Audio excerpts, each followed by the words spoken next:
आज निवेदिता की सेना की ट्रेनिंग पूरी हो गई थी। आज पासिंग आउट परेड के बाद वो सेना में लेफ्टिनेंट बन जाएगी और देश के लिए अपना फर्ज निभाएगी। आज का दिन उसके लिए सपने जैसा था। पासिंग आउट परेड के पूरा होते होते शाम हो गई। इस परेड का हिस्सा बनने के लिए निवेदिता के माता पिता भी आए थे। उनका भी सर निवेदिता ने ऊंचा कर दिया था। परेड के बाद अपने ट्रेनिंग के साथियों के साथ फोटो खिंचवाने और उनके घर वालों से मिलने में काफी समय बीत गया। मम्मी पापा भी बहुत अधिक थक गए थे।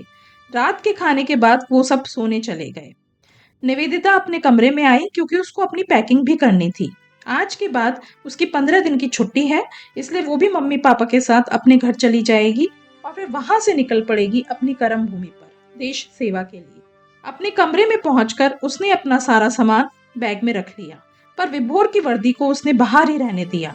विभोर जो कि उसका सहचर, दोस्त, पति और प्रेरणा सब कुछ था। अब ये समय वो अपने विभोर की यादों के साथ बिताना चाहती थी। विभोर की वर्दी को अपने गले से लगाते हुए उसने रुंधे हुए शब्दों में कहा, देखो विभू, तुम्हारी छुई मुई कितनी मजबूत हो गई है। आज मैंने तुम्हारी अंतिम यात्रा के समय जो प्रण लिया था उसे पूरा कर दिखाया। ये कहते कहते विभोर, जिसको वो प्यार से विभू कहती थी, उसके साथ बिताए हुए सुंदर पलों की यादों में खो गई। विभोर से उसकी मुलाकात उसकी बहुत अच्छी सहेली के भाई की शादी में हुई थी। सहेली का भाई और विभोर पक्के मित्र थे। उस समय निवेदिता एमबीए कर रही थी और एक कंपनी में जॉब करती थी।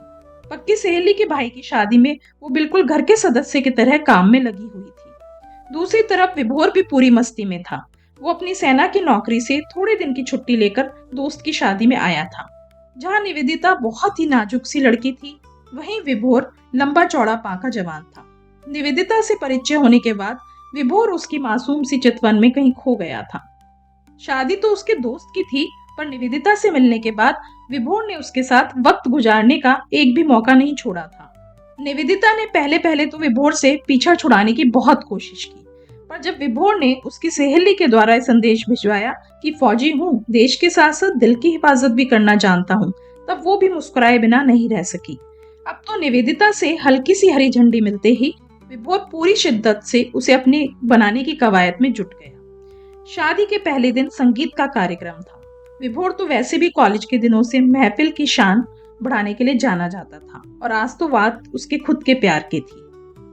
आज उसने सारे के सारे गाने केवल निवेदिता के लिए गाए। संगीत के कार्यक्रम के आखिर में उसने माइक पर कहा कि आज उसको अपनी जिंदगी का पहला और आखिरी प्यार मिल गया है। यह कहकर वो निवेदिता के पास आया और घुटने के बल बैठकर बोला कि अगर तुम्हारी अनुमति हो तो मैं तुम्हारे जैसी छुई मुई सी लड़की के साथ 7 फेरे लेना चाहता हूँ। निवेदिता की तो आंखें शर्म से झुक गई, पर जब उसने थोड़ा चेहरा उठाकर विभोर की तरफ देखा तो उसको उसकी आंखों में सिर्फ ईमानदारी और प्यार का उमड़ता सागर ही दिखाई दिया। उसकी आंखों की कशिश में वो भी डूबकर रह गई।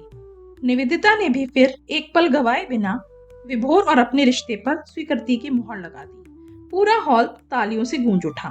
विभोर के दोस्त ने भी उन दोनों को यह कहकर कि शादी तो मेरी कराने आया था, पर लगे हाथ अपनी भी शहनाई बजवाने की तैयारी कर ली। बहुत चुटकी ली। निवेदिता को तो जैसे सब कुछ परियों की दुनिया के जैसा खूबसूरत लग रहा था। विभोर ने अपने माता पिता को निवेदिता के बारे में सब कुछ बताया और उनको उसके माता पिता से मिलने के लिए कहा। विभोर के माता पिता तो कब से इस दिन का इंतजार कर रहे थे, क्योंकि उनके इकलौते बेटे को कोई लड़की पसंद ही नहीं आ रही थी। दोनों बच्चों के माता पिता मिले और 2 महीने के अंदर ही विभोर और निवेदिता की शादी हो गई। वो शादी के बंधन में बंध गए। सब कुछ बहुत ही जल्दी और खूबसूरती से हो रहा था। विभोर और निवेदिता की शादी के 10 महीने बिल्कुल परियों की कथा की तरह बीत गए। विभोर अपनी सेना की पोस्टिंग पर और निवेदिता अपनी जॉब में व्यस्त थी। दोनों को इंतजार था अपनी शादी के 1 वर्ष पूरा होने का। विभोर ने निवेदिता से वादा किया था कि वो शादी की पहली वर्षगांठ पर उसके साथ होगा, पर भविष्य की गर्त में क्या छुपा है उससे हम सभी अनजान ही होते हैं। जहाँ निवेदिता अपनी पहली वर्षगांठ के सपने सुझे हुए थी, वहीं अचानक से टीवी पर मेजर विभोर के आतंकवादियों से टक्कर लेते हुए शहीद होने की खबर आ जाती है। निवेदिता की तो जैसे एक ही पल में दुनिया छिन जाती है। एक बार को तो वो फूट फूट कर रोने लगती है, पर उसे अपने विभू के वो शब्द याद आते हैं जिसमें उसने कहा था कि तुम दिखने में छुई मुई सी हो सकती हो, पर दिल से तुम्हें मजबूत बनना होगा। तुम अब एक फौजी की पत्नी हो। कल को चाहे कुछ भी हो जाए, पर तुम्हें अपने आंसुओं को रोकना होगा। ये याद आते ही निवेदिता ने अपने आंसू पोंछ डाले और दिल पर पत्थर रखकर अपनी ससुराल की तरफ रवाना हो गई, जहां विभोर का शरीर अंतिम दर्शन के लिए आने वाला था। ससुराल पहुंचकर दिल पर पत्थर रखकर वो अपने सास ससुर और ननंद को भी संभाल रही थी।